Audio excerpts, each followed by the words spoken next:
Welcome all of you. আমরা অনলাইনে ক্লাসে চলে এসেছি। যারা আমার সঙ্গে আছো স্বাগত সবাইকে। আমরা আজকে তাপগতিবিদ্যা বা থার্মোডাইনামিক্সের হেসেস ল আমরা শুরু করব। তাপশক্তির নিত্যতা সূত্র বলে খ্যাত হেসেস ল। কোনো একটা রাসায়নিক বিক্রিয়ার প্রান্তিক অবস্থা মানে অন্তিম অবস্থা এবং শুরুর অবস্থা যদি একই থাকে কখনো, তাহলে বিক্রিয়াটা এক ধাপে সম্পন্ন হোক কিংবা অন্তর্বর্তী একাধিক ধাপে সম্পন্ন হোক না কেন, পরিবর্তিত তাপের মান সর্বদা সমান। শুধু প্রারম্ভিক অবস্থা আর অন্তিম অবস্থাটা একই হতে হবে। যেমন আমি যদি ঘরটা বড় একটা ফিতে দিয়ে মাপি, একবারই দেখো 14 ফুট হয়ে গেল। আবার যদি আমি ছোট ছোট স্কেল দিয়ে মাপি 14 বার করে, দেখো তাতেও 14 ফুট হচ্ছে। এক ধাপেই হোক না কেন আর মধ্যবর্তী একাধিক ধাপে হোক না কেন, পরিবর্তিত তাপের মান সমান ওই 14 ফুটই হচ্ছে। চালের দোকানে গেছি চাল কিনতে, 10 কেজি চাল কিনবো। দোকানদার একবারই 10 কেজি চাল তুলে দিয়ে ওখানে দিয়ে দিল যন্ত্রের, ওখানে রিডিং উঠলো 10 কেজি। 40 টাকা করে কিলো হলে 400 টাকা দিতে হবে। কোনো একদিন যন্ত্রটা খারাপ, 1 কেজি বাটকারা দিয়ে আমাকে 10 বার মেপে 10 কেজি চাল দিয়েছে। সেদিন কি দাম একটু বেশি নেবে নাকি, কম নেবে নাকি? এক ধাপে সম্পন্ন হোক কিংবা অন্তর্বর্তী একাধিক ধাপে সম্পন্ন হোক না কেন, পরিবর্তিত তাপের মান সর্বদা সমান। জনৈক ভদ্রলোকের যমজ বাচ্চা হলো, একটা ছেলে একটা মেয়ে। আবার আর একটা ভদ্রলোকের প্রথমে ছেলে জন্মালো, তার 2 বছর পরে মেয়ে জন্মালো। আফটার অল বেসিক প্যাটার্নে কি ধরা পড়লো? ওই ভদ্রলোকও কি বলবে, আমার এক ছেলে এক মেয়ে। আরেক ভদ্রলোক কি বলবে, উল্টো কথা বলবে নাকি? এটা এক ধাপে হয়েছে আর এটা 2 ধাপে হয়েছে, ধাপে ধাপে হয়েছে। তাহলে বিক্রিয়াটি এক ধাপে সম্পন্ন হোক কিংবা মধ্যবর্তী একাধিক ধাপে সম্পন্ন হোক না কেন, যদি প্রারম্ভিক অবস্থা এবং অন্তিম অবস্থা একই থাকে, তাহলে পরিবর্তিত তাপের মান সর্বদা সমান। যেমন আমরা একটা রিঅ্যাকশনের ক্ষেত্রে যাচ্ছি, কার্বন ডাই অক্সাইড কি হবে? Carbon solid phase plus oxygen gas সমান সমান হলো কার্বন ডাই অক্সাইড। এর ডেল এইচ ইকুয়াল টু -393.5 কেজে মোলিন ভার্টস। আবার এই রিঅ্যাকশনটাই দুটো ধাপে হতে পারে। কার্বন প্রথমে হাফ অক্সিজেনের সঙ্গে রিঅ্যাকশন করে নিয়েছে, উৎপন্ন হবে কার্বন মনোক্সাইড। এই কার্বন মনোক্সাইড ফার্দার আবার হাফ অক্সিজেনের সঙ্গে রিঅ্যাকশন করছে, এবার হলো কার্বন ডাই অক্সাইড। বাবুরে এই দুটো রিঅ্যাকশন যোগ কর, দেখবো ওটাই হবে। সিও সিও কাটা গেল, কার্বন প্লাস হাফ O2 আর হাফ O2 একটা O2, কার্বন ডাই অক্সাইড। দেখা যায় এই জায়গায় ডেল এইচ সমান সমান -110 কেজে মোলিন ভার্টস। আর এটা হবে, এটা 1 ধরলাম, এটা ডেল এইচ 2 ধরলাম, -283.5 কেজে মোলিন ভার্টস। আফটার অল কি দাঁড়ালো? ডেল এইচ সমান সমান del H 1 plus del H 2, এই দুটো যোগফল এটা সমান হয়ে গেছে। এই জায়গায় বিক্রিয়াটি এক ধাপে সম্পন্ন হয়েছিল আর এখানে বিক্রিয়াটি 2 ধাপে সম্পন্ন হয়েছে। তো কি হয়েছে? অন্তিম অবস্থা এবং প্রারম্ভিক অবস্থা সমান রয়েছে, তাই পরিবর্তিত তাপের মান সর্বদা সমান। এটা হচ্ছে বিজ্ঞানী হেস এই সূত্রটা আবিষ্কার করেছিল। কে আবিষ্কার করেছিল? বিজ্ঞানী হেস এই সূত্রটা আবিষ্কার করেছিলেন। এই বিষয়ের উপর একটা প্রবলেম আসার খুব সম্ভাবনা থাকে, কারণ প্রত্যেকটা সালেই একটা প্রবলেমের উপর আসছে দেখা গেছে। একে তাপ শক্তির নিত্যতা সূত্র বা সমষ্টিগত সূত্র বলা যায়, কারণ এক ধাপে হোক ওই একই কথা বলতে হবে ঘুরিয়ে পেঁচিয়ে, তাই বলা হয় নিত্যতা সূত্র, সমষ্টিগত সূত্র। আমরা ওখানে অনেকগুলো অঙ্ক করে দেখিয়েছি। তা ফার্স্ট অঙ্কটা আমার মনে আছে আমি কি দিয়েছিলাম, ওই অঙ্কটা বোর্ডে একটু টুকবো। অঙ্ক বিভিন্ন ঢঙে আসতে পারে, তবে যেভাবে প্রথম অঙ্কটা দিয়েছি বেশিরভাগ অঙ্ক ওই ক্যাটাগরি, ওইভাবেই আসে, যোগ বিয়োগ গুণ ভাগ করতে হবে। বলা আছে CH3COOH এর গঠন তাপ নির্ণয় করো। প্রত্যুত্তরে দেওয়া আছে CH3COOH এর দহন তাপ x kJ mole inverse, carbon ডাই অক্সাইড ও জলের গঠন তাপ যথাক্রমে y kJ মোল ইনভার্স এবং z kJ মোল ইনভার্স। এখানে কোনো সাংখ্যমান দেওয়া থাকবে, আমরা XYZ ধরে নিয়েছি। উত্তর ওরা যেটা বার করতে বলবে, যদি কোশ্চেন কঠিন হয় তাহলে এর চাইতে কঠিন হবে না। ওরা কোনো রিয়াকশন প্রোভাইড করেনি, এই রিয়াকশনগুলো আমাকে লিখতে হবে এখন বোর্ডে।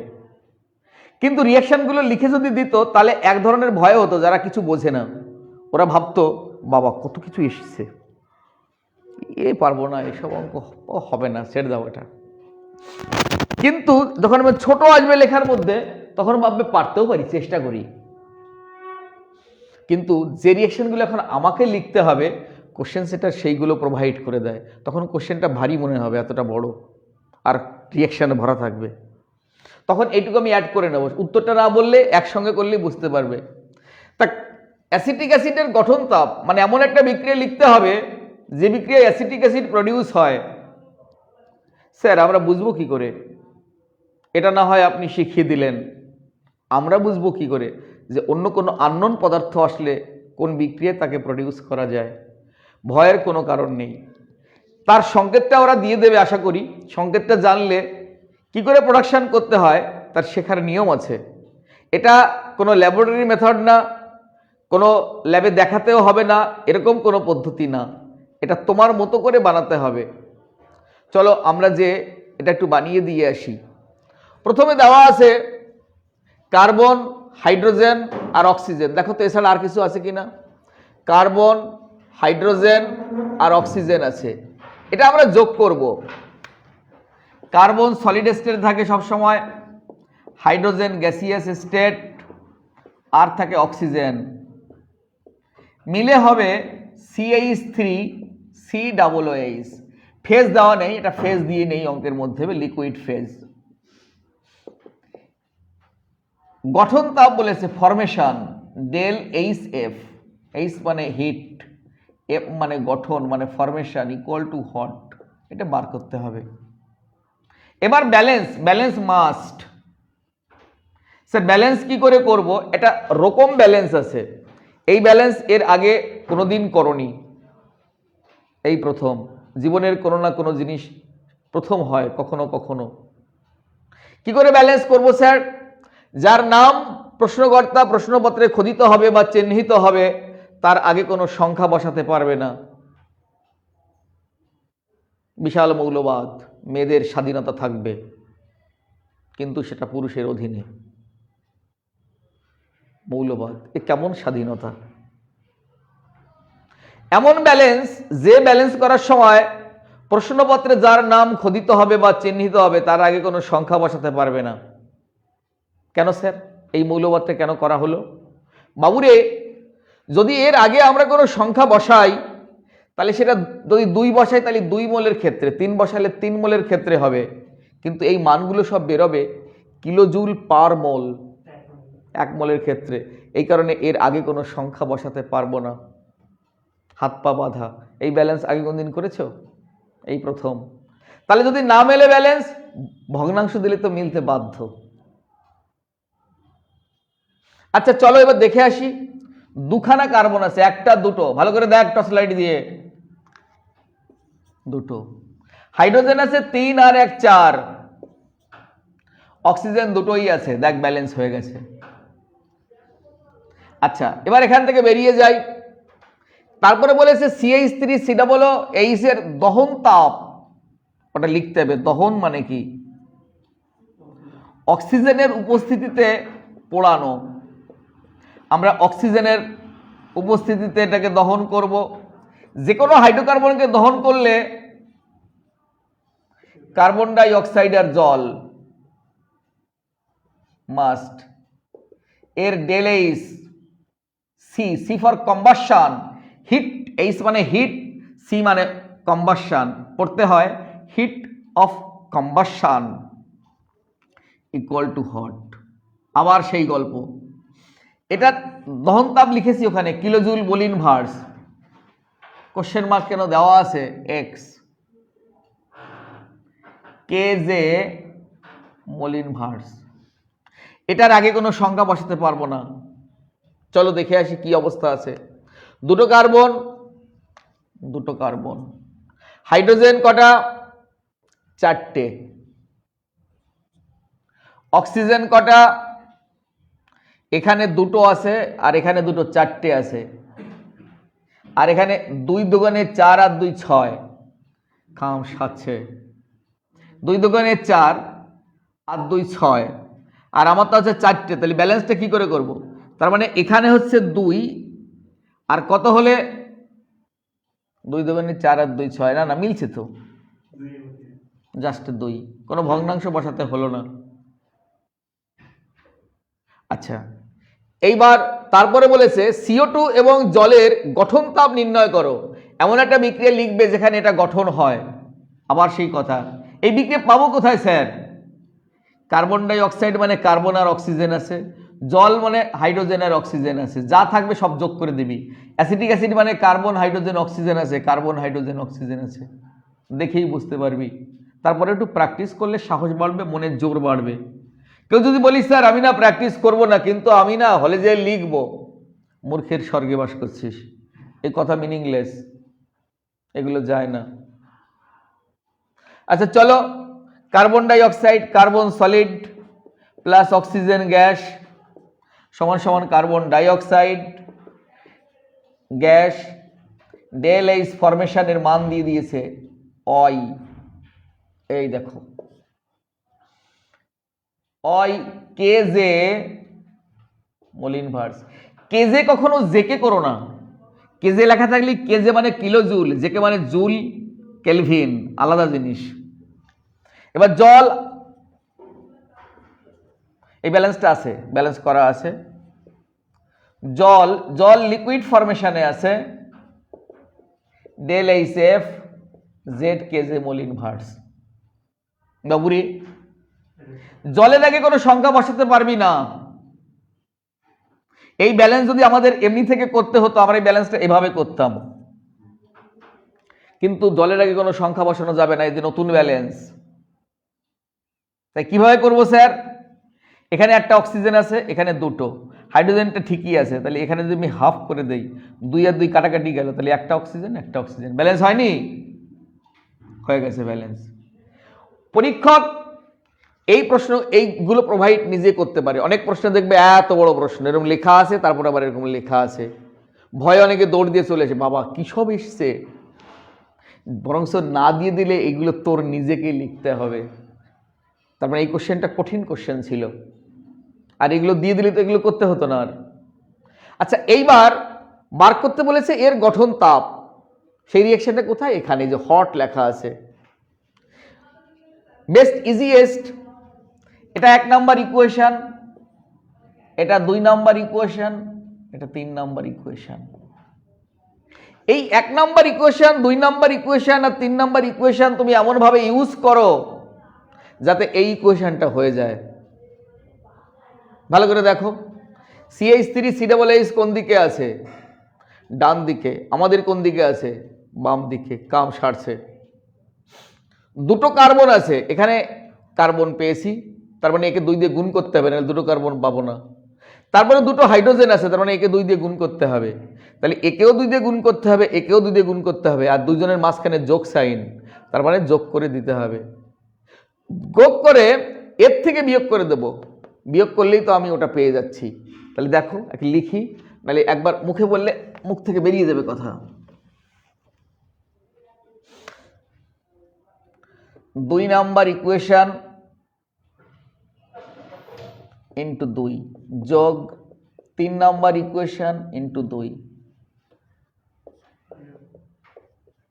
এইগুলো এই মানগুলোকে এটা বসালেই উত্তরটা বেরিয়ে যাবে। ও ওটা অন নাকি প্রথমটা? হ্যাঁ, এর সঙ্গে মিলতে বাধ্য। এবার করা শুরু কি করে বুঝলেন স্যার? আপনি এটাকে 2 দিয়ে গুণ করতে হবে। এই যে এই কোয়েশ্চেন বানাতে হবে আমাকে, দুটো কার্বন আছে, আমি কোথায় পাবো একে 2 দিয়ে গুণ না করলে? তারপরে দুটো হাইড্রোজেন আছে, আমি একে 2 দিয়ে গুণ না করলে কোথায় পাবো দুটো হাইড্রোজেন? হয় উড়ে আসবে নাকি? তাহলে চলো তাই করি। 2C সলিড, খুব ধীরে ধীরে লিখবে, একটা মিসিং হলে কিন্তু খুঁজে পাবি না। গ্যাস প্লাস দুটো হাইড্রোজেন গ্যাস প্লাস 2 দিয়ে গুণ করলে 2 আর গুণ করলে কত হচ্ছে? কাটাকাটি একই তো হচ্ছে, অক্সিজেন গ্যাস। আচ্ছা এবার বিয়োগ বলছি 1 নম্বর সমীকরণ, বিয়োগ CH3 COOH লিকুইড বিয়োগ 2O2। এই পাশেগুলো করা হয়ে গেছে সব, আবার ওই পাশে চলে যাচ্ছে। এবার সমান সমান 2CO2 গ্যাস 2H2O লিকুইড বিয়োগ এই পাশে কে কে আছে?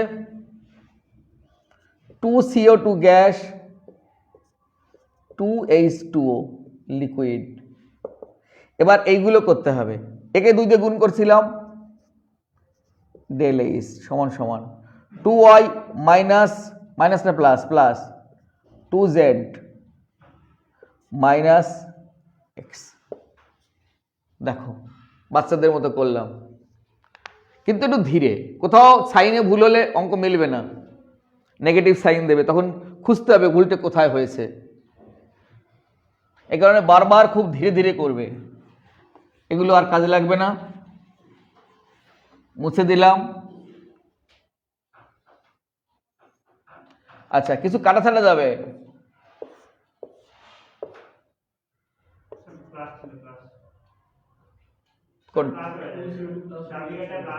এটা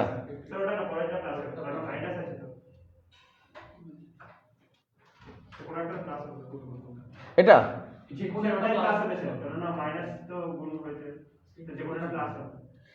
প্রথমটার মধ্যে শুধু কার্বন ডাই অক্সাইড ছিল তো, তারপরটার মধ্যে জল ছিল, আর এটা তো 1 নম্বর ইকুয়েশন মাইনাস করেছি, তাহলে দুটোই মাইনাস হবে না?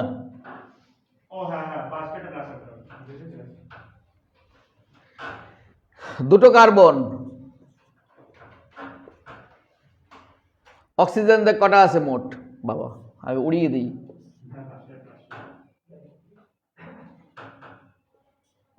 থাকলো O2 2H2 gas minus COOH সমান সমানের ওপাশে, সমান সমানের এপাশে চলে আসবে, ও মাইনাস আছে বলে।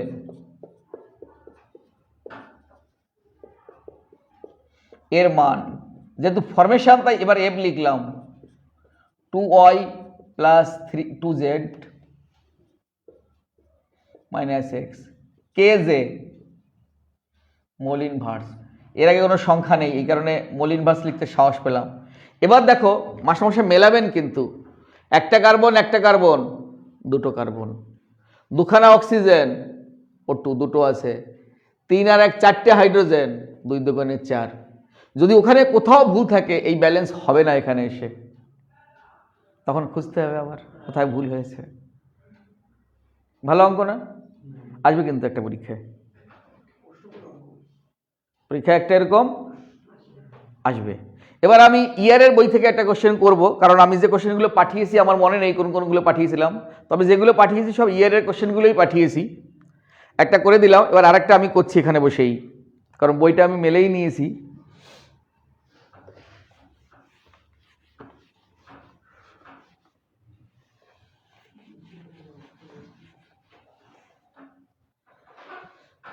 দুই নম্বর প্রবলেম,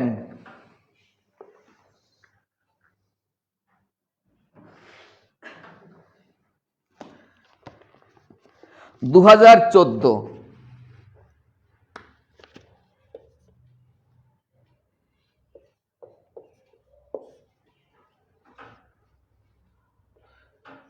298 কেলভিন উষ্ণতায়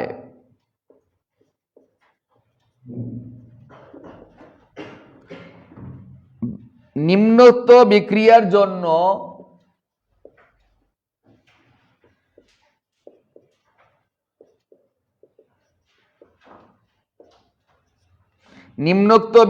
জন্য ΔH0 গণনা করো।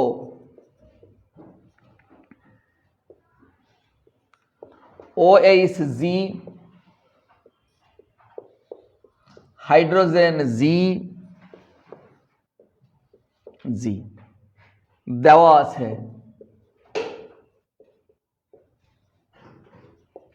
298 কেলভিন উষ্ণতায়। এ দাগে half H2G, half O2G, OHG, ΔH0 6 kJ mole inverse, kJ নাই কিলো ক্যালোরি, এরা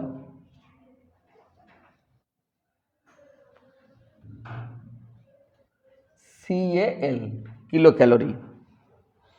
বি হাইড্রোজেন গ্যাস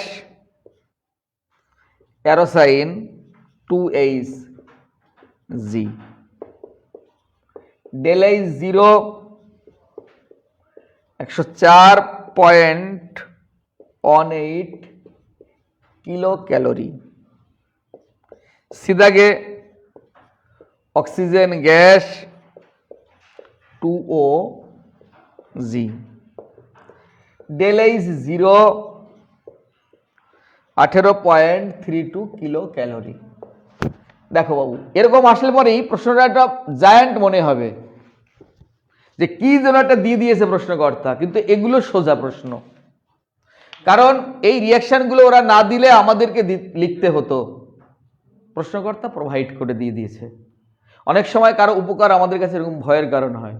রাস্তাঘাটে যদি কোনো একটা ভদ্রলোক কেক খাচ্ছে ফালা করে কাটা কাটা, তোমাকে একটু বলি নিন, তুই সর্বনাশ করেছে, একটা কেক কিশোরটা মতলব আছে না, থ্যাঙ্কস। তাহলে দেখো তার একটা জেন্টেল মেন্টালিটি অনেক সময় আমাদের মনটা এমন বিষিয়ে গেছে, কারণ এরকম অনেকেই ঠকেছে, সেটা আমরা কিন্তু মেনে নিতে পারি না। তাহলে এরকম দেখেই আমরা প্রথমে চিৎপটাং হয়ে যাব, ভয় পাবে না, একদমই না। এইবার ABC 3টে ইকুয়েশন দিয়ে দিয়েছে, এটাকে এমনভাবে ইউজ করো যাতে এটা হয়। OH আবার OH এপাশে সাধারণত দেখছো, তার মানে এটা বিয়োগ করতে হবে। আবার এখানে আসি, এবার আমি এখানে আছে কি হাইড্রোজেন আর অক্সিজেন, ডান দিকে আছে হাইড্রোজেন আর অক্সিজেন, এটা একটা করে আছে, কিন্তু আমার এখানে দুটো করে। তাহলে আগের বার যেমন 2 দিয়ে গুণ করেছিলাম, এবার হাফ দিয়ে গুণ করব। তাহলে আগে হাইড্রোজেন, তার মানে বি গুণ হাফ যোগ সি গুণন হাফ, মাঝখানে যোগ সাইন তো করে দিলাম। আচ্ছা, বিয়োগ এ, যা হবে বিয়োগ এ নাম্বার ইকুয়েশন। এবার করা শুরু করে দেই। ছোট জায়গার মধ্যে কতটা কি ধরবে জানি না, এটা মুছে দিলে বোধহয় ভালো হতো। এটা মুছে দিই, দেখতে ভালো লাগবে। ওয়েস্টে বাঁদিকে, এটা মনে রাখিস।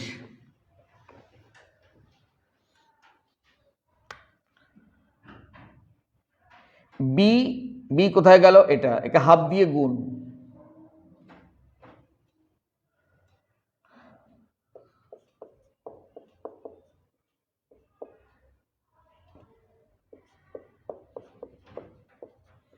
করেছি, তারা বিয়োগ এ, বাহ কেটে একদম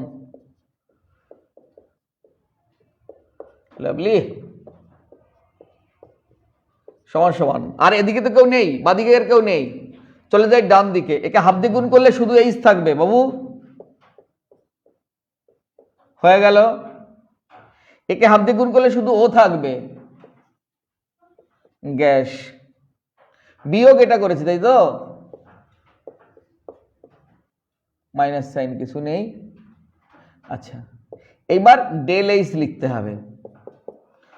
প্রথম হচ্ছে এটা 104.18 যোগ এটা 118.32 বিয়োগ এটা, ও এটা হাফ দিয়ে গুণ আছে, তাহলে দুটো একবারই করে দিই, একই তো কথা ম্যাথামেটিক্যালি। আচ্ছা, বিয়োগ 10.06 হয়ে গেছে কেল্লাপথে, ছোট অঙ্ক। এইভাবে যে কোনো অঙ্ক আসলে বুদ্ধি করে করলেই উত্তর, কোনো নেই, কোনো টেনশন নেই, কিছু নেই। এবার কাটাকাটি একটা ব্যাপার আছে বোধ হয়, গন্ধ পাচ্ছি, হয়ে গেল। এই ওএসটা এ পাশে আছে,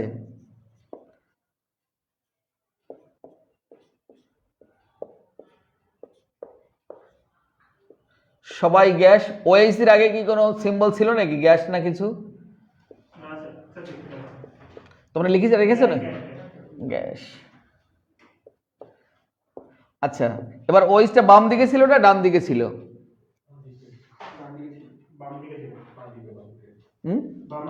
ঠিকই আছে তাহলে, আর বইতেও লেখা আছে। হ্যাঁ হ্যাঁ ঠিক আছে। আচ্ছা, এইবার ক্যালকুলেটর করে এটা বার করতে হবে। এই দুটো যোগ করে 2 দিয়ে ভাগ করে দাও। 8 আর 2 10 শূন্য, হাতে আছে 1, 3 আর 1 4 আর 1 5, 8 আর 4 12, 2 হাতে আছে 1, হ্যাঁ 122.5 বিয়োগ 10.6 তোটা। ও এটাকে হাফ দিয়ে গুণ আছে, হাফ দিয়ে গুণ করিস নি এখনো তাই তো? হাফ দিয়ে গুণ বিয়োগ 10.06, তাহলে হাফ দিয়ে গুণ করলে কত হবে? 61.25 বিয়োগ 10.06, তাহলে কত হবে? 6 আসলে 15 হবে, 6 আসলে 15 হবে, 9 হলে 1, হ্যাঁ 51.19 কিলো ক্যালোরি। তো কেমন লাগলো অঙ্কগুলো? এইবার যে অঙ্কগুলো দেওয়া আছে আমি আরো অঙ্ক পাঠিয়েছি তোমাদের কাছে করে, না বুঝতে পারলে আমি তো আর পালিয়ে যাচ্ছি না, হোয়াটসঅ্যাপেও জিজ্ঞেস করতে পারো, আমাকে সামনাসামনি এসে তো জিজ্ঞেস করতেই পারো। আর কটা ডেফিনেশন পাঠিয়েছিলাম, তার মধ্যে হলো ভর নির্ভর ধর্ম, এক্সটেন্সিভ প্রপার্টি, যারা ভরের উপর নির্ভর করে। এই চ্যাপ্টারে যে কোনো টার্মস তুলে যদি দেয় ভর নির্ভর ধর্ম, আমরা একদম প্রথমেই ভূমিকার মধ্যে পড়িয়ে গেছিলাম। এনথ্যালপি, এন্ট্রপি, মুক্ত শক্তি, আন্তঃশক্তি, এরা সবাই ভর নির্ভর ধর্ম। ভর নিরপেক্ষ ধর্ম হয় নাকি স্যার? না হওয়ার কি আছে? ঘনত্ব, আমি যদি বলি জলের ঘনত্ব 4 ডিগ্রি সেন্টিগ্রেড উষ্ণতায় এত, বা 0 ডিগ্রি সেন্টিগ্রেড উষ্ণতায় জলের ঘনত্ব 4 গ্রাম পার সিসি, তুমি কি বলবে নাকি স্যার আপনি কতটুকুন জলের কথা বলছেন? বলার দরকার পড়ে না। ঘনত্ব ভর নিরপেক্ষ ধর্ম। ফিজিক্সের সব টার্মসগুলো ভর নিরপেক্ষ, সান্দ্রতা, প্রতিসার অঙ্ক, এগুলো। মোল ভর নির্ভর, 1 গ্রাম নিলে যা মোল হবে 5 গ্রাম নিলে তার চেয়ে বেশি হবে, 5 গুণ বেশি হয়ে যাবে। ওরা প্রশ্ন করতে পারে এমন একটি ভর নিরপেক্ষ ধর্মের উদাহরণ দাও যা দুটি ভর নির্ভর ধর্ম সহযোগে গঠিত। ঘনত্ব, ভর বাই আয়তন, ভর এবং আয়তন দুটোই ভর নির্ভর, উৎপন্ন করছে ভর নিরপেক্ষ। এই কারণে আমরা অনেক সময় বলি গোবরে পদ্ম ফুল। মা বাবা দুইজনেই লেখাপড়া জানে না কিছু, কিন্তু ছেলে দেখা গেল মহান বিদ্বান হয়েছে, দিস ইজ ফ্যাক্ট। তার মানে এর ব্যাখ্যা আমরা কেমিস্ট্রি থেকে দিতে পারি, এই ব্যাখ্যা আমরা কেমিস্ট্রি থেকে দিতে পারি যে দুটো ভর নির্ভর ধর্ম উৎপন্ন করেছে একটা ভর নিরপেক্ষ ধর্ম হতে পারে। এর এক্সাম্পল এই একটা পড়ে গেলে হবে না, আমি অনেকগুলো লিখিয়ে দিয়েছি, পারলে যদি এর চাইতে বেশি পাও বই থেকেও তুমি টুকতে পারো উদাহরণ। আমি মনে হয় প্রচুর লিখিয়ে দিয়েছি, যদি থাকে ওখানে আগের দিন ক্লাসে যদি দিয়ে থাকি। কারণ এমসিকিউ আসতে পারে নিচের কোনটি ভর নির্ভর নয়, 4টে উদাহরণ দিল, তখন তোমাকে সবগুলো চিনতে হবে যেগুলো আমি ঠিক বাড়ি থেকে পড়ে এসেছিলাম, নালি তো পরীক্ষার হলে তো গ্যাচাং ফু কি হয়ে যাবে, পরীক্ষার হলে গ্যাচাং ফু হয়ে যাবে। বাবুরি কেমিস্ট্রি কোথায়? আচ্ছা, এইবার দিয়েছিলাম বোধ হয় প্রত্যাবর্ত প্রক্রিয়া আর পরাবর্ত প্রক্রিয়া দিয়েছিলাম কিনা জানি না, তো পড়িয়ে দিই, মনে আছে তখন, কারণ ইংলিশ ভাষা এগুলো ছিল আজকে। প্রত্যাবর্ত আর পরাবর্ত মানে কি? তাপ, চাপ, আলো, উষ্ণতা, যে কোনো বাহ্যিক প্রভাবক একটা পরিবর্তন করলে উষ্ণতা যদি তার গতিপথের অভিমুখ বদলায় তাহলে প্রত্যাবর্ত, আর না করলে অপ্রত্যাবর্ত, ফিরবে না আর, সুইসাইড, অপ্রত্যাবর্ত, কেউ ঠেকিয়ে রাখতে পারবে না ওকে। অনেকে ধরে আসে তারপরও ঝাঁপ দেয় ট্রেনের মধ্যে, কোনো কিছু প্রভাবিত করতে পারে না, কোনো কিছু প্রভাবিত করতে পারে না। কি অবস্থা, কি মেন্টালিটি এদের। আচ্ছা, এখানে অনেকগুলো তাপ আছে, এখানে যেমন বলে গেলাম এই তাপগুলো থাকতে পারে দহন তাপ, গঠন তাপ, ফরমেশন তাপ। ফরমেশন মানে গঠন তাপ। দহন তাপ মানে একমল কোনো পদার্থকে, বিশুদ্ধ পদার্থকে পরিমিত অক্সিজেনের উপস্থিতিতে দহন করলে যে তাপ উৎপন্ন হয় বা যে তাপ পরিবর্তিত হয় বলবে, যদি দহনের ক্ষেত্রে সবসময় উৎপন্ন হয়, কখনো শোষণ হয় না। আর যা ক্ষেত্রে যদি উৎপন্নের কথা বলে, যে গঠন তাপ কাকে বলে? একমল ওই বিশুদ্ধ পদার্থকে উৎপন্ন করলে যে পরিমাণ তাপের পরিবর্তন ঘটে। বিক্রিয়া তাপ মানে কি? কোনো একটি রাসায়নিক বিক্রিয়ায় যে পরিমাণ তাপের পরিবর্তন ঘটে তাকে সেই তাপ বলা হয়। প্রশমন তাপ, 1 গ্রাম তুল্যাঙ্ক অ্যাসিড 1 গ্রাম তুল্যাঙ্ক ক্ষারকে পরস্পর দ্বারা প্রশমিত করলে যে তাপের পরিবর্তন ঘটে তাকে বলা হয় প্রশমন তাপ। তার মানে যা হবে সেই গল্পটা বলে যে তাপের পরিবর্তন হয়। দহন তাপ বললে সেই গল্প বলতে হবে, অক্সিজেনের উপস্থিতি কোনো পদার্থকে দহন করলে। গঠন তাপ বললে গঠন মানে উৎপন্ন হয়েছে, একমল সেই পদার্থ উৎপন্ন হলে যে তাপের পরিবর্তন হয়। তার মানে যে তাপ আমাকে ডেফিনেশনে দিয়ে দেবে সেই গল্পটা বলে যে তাপের পরিবর্তন হয় তাকে বলা হয় ওটা। এই তো আমাদের আজকের ক্লাস। মেইন আকর্ষণ হেসেস ল এবং তার অঙ্কগুলো সবাই ধরে ধরে যেগুলো অঙ্কগুলো দিয়েছি একা একা করবে, প্র্যাকটিস করবে। কিছুই নয়, সবগুলো অঙ্কই একই টাইপের। যে কোনো হাইড্রোকার্বনকেই দহন করলে কার্বন ডাই অক্সাইড জল, তুমি ভাববে যে দহন করলে কি উৎপন্ন হবে, যদি সেটা হাইড্রোকার্বন হয় কার্বন ডাই অক্সাইড জল। যেমন আমাদের পোড়ালে কার্বন ডাই অক্সাইড জলই পাওয়া যায়, অন্য কিছু পাওয়া যায় না। কার্বন ডাই অক্সাইড জল, এটা মাথায় রাখবি। কিছুই নেই রেখা পা। আজকের এই ছোট্ট নাটক এখানেই শেষ হয়ে গেল। পুরোটাই নাটক ছিল ভাই।